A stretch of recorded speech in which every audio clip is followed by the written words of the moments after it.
Bonjour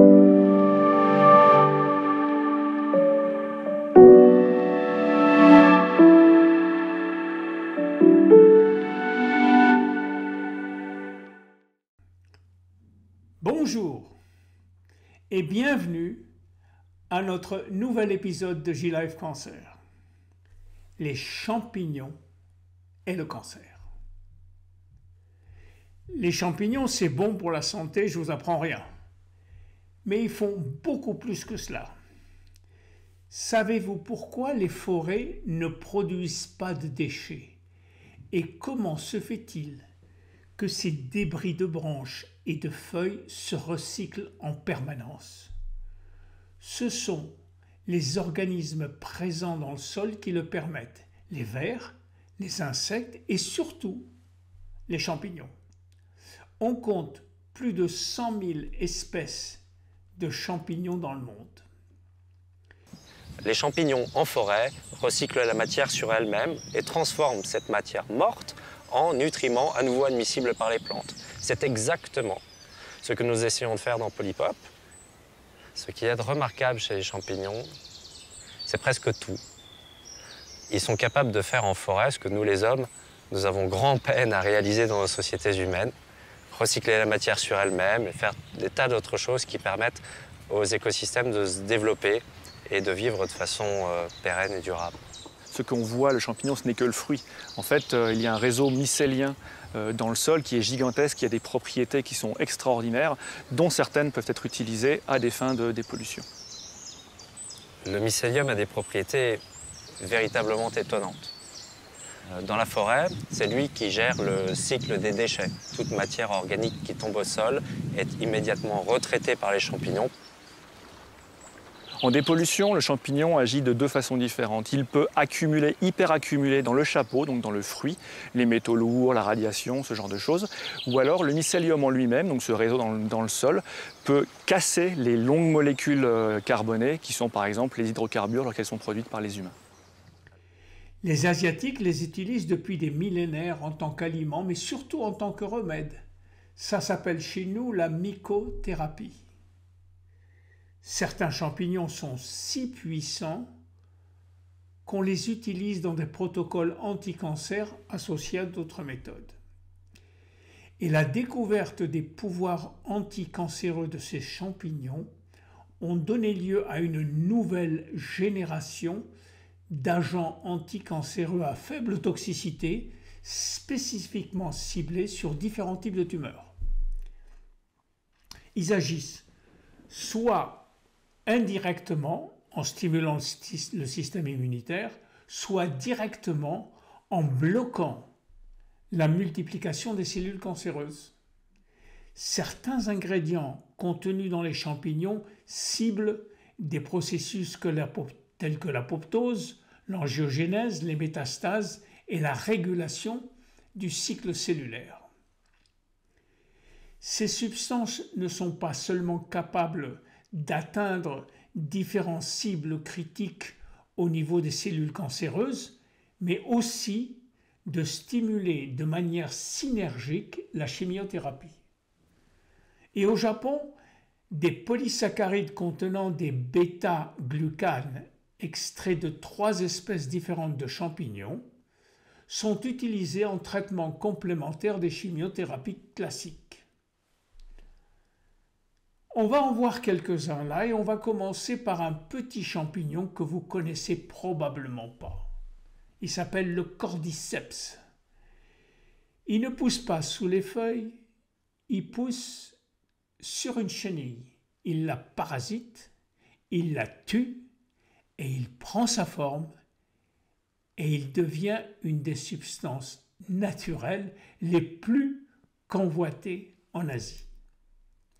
C'est donc un champignon parasite qui pousse sur certains insectes qu'il va ensuite dévorer. La ramasse du champignon est une activité très bien rémunérée en Asie car ce champignon se vend très très cher. Le cordyceps qui nous intéresse, c'est celui qui parasite la chenille. Sur le plan de la santé, les Asiatiques le considèrent comme un remède essentiel, un adaptogène. au même titre que le ginseng ou autres plantes toniques qu'on va prendre sur le long terme. Il agit sur les états de fatigue et d'épuisement. Il semble agir sur la production d'ATP au niveau de la mitochondrie. C'est un immunomodulateur. Il régule la fonction immunitaire. Et les polysaccharides qu'il contient vont participer à la communication cellulaire, ce qui veut dire qu'ils peuvent interférer avec les signaux anticancers.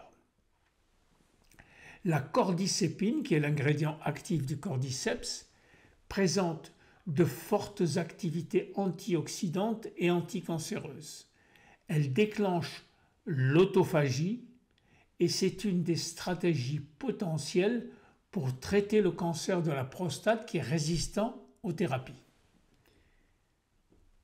Le deuxième champignon qu'on va voir, anticancer, est probablement le plus étudié, c'est le reishi, ou en latin Ganoderma lucidum.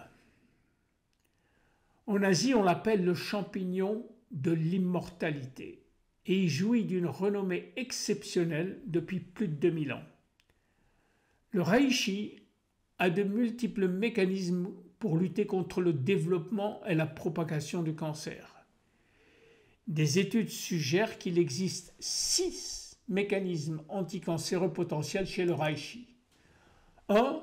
Activation et modulation du système immunitaire. Le reishi inhibe également l'adhérence du fibrinogène, qui est une protéine de revêtement et qui va s'adapter, ou du moins adhérer aux cellules cancéreuses.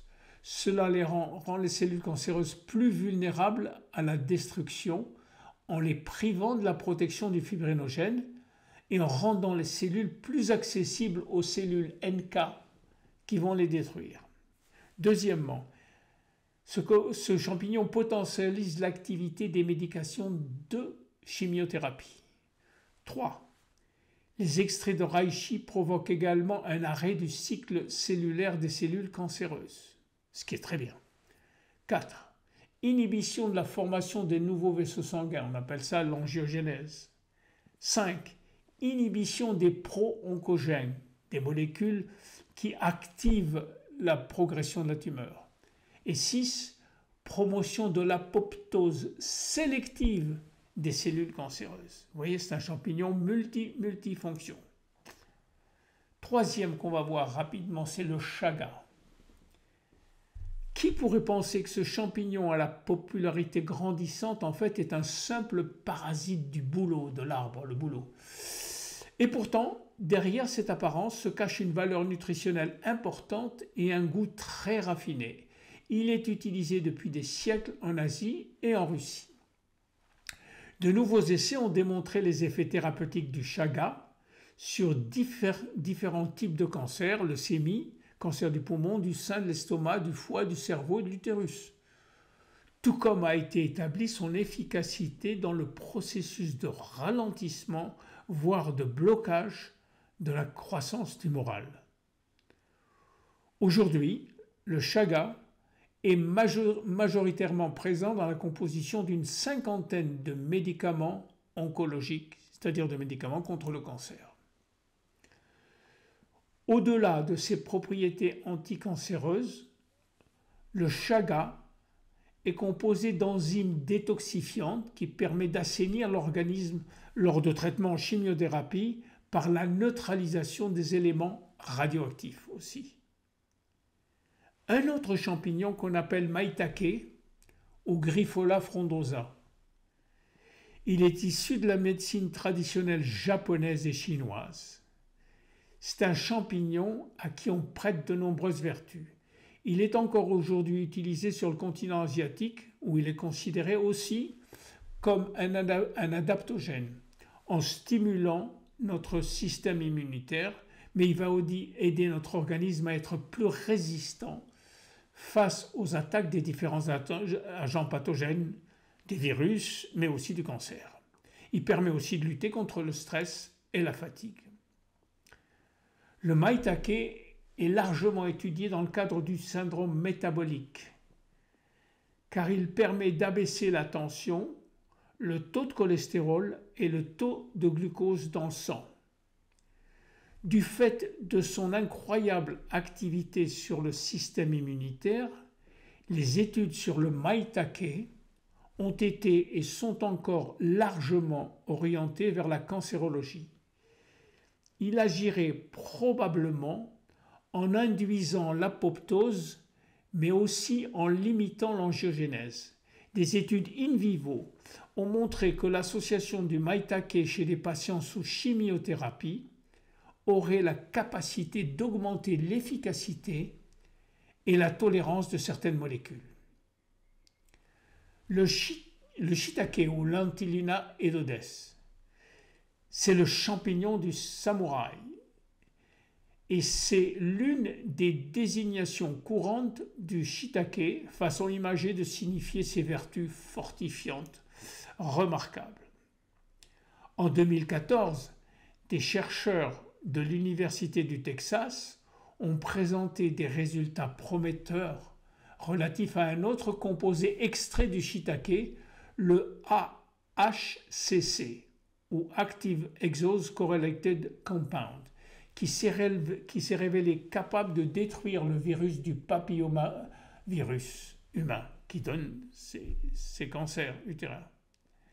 En Chine, au Japon ou en Corée, le shiitake est devenu un traitement d'appoint officiel de nombreuses maladies en lien avec un système immunitaire déficient, allergies, candidose, grippe, mais aussi certains cancers et même le sida. En conclusion, les champignons sont la sagesse de plusieurs millions d'années. Ils se sont adaptés, nous avons beaucoup à apprendre d'eux. Les champignons fonctionnels sont une puissante solution contre les maux de notre temps moderne. Tout au long de l'histoire, les cultures indigènes ont utilisé les champignons comme médicaments, et alors que le monde occidental commence à étudier sérieusement les champignons, nous en apprenons de plus en plus sur leur incroyable potentiel. Les preuves continuent de s'accumuler, montrant leur capacité à renforcer le système immunitaire, à aider à se défendre contre les maladies et les infections causées par des virus et des bactéries, à soutenir la santé globale en fournissant une source riche de vitamines, de minéraux, d'antioxydants, d'acides aminés, de fibres et de protéines. Voilà pour les champignons, très intéressant. À très bientôt dans notre prochain épisode.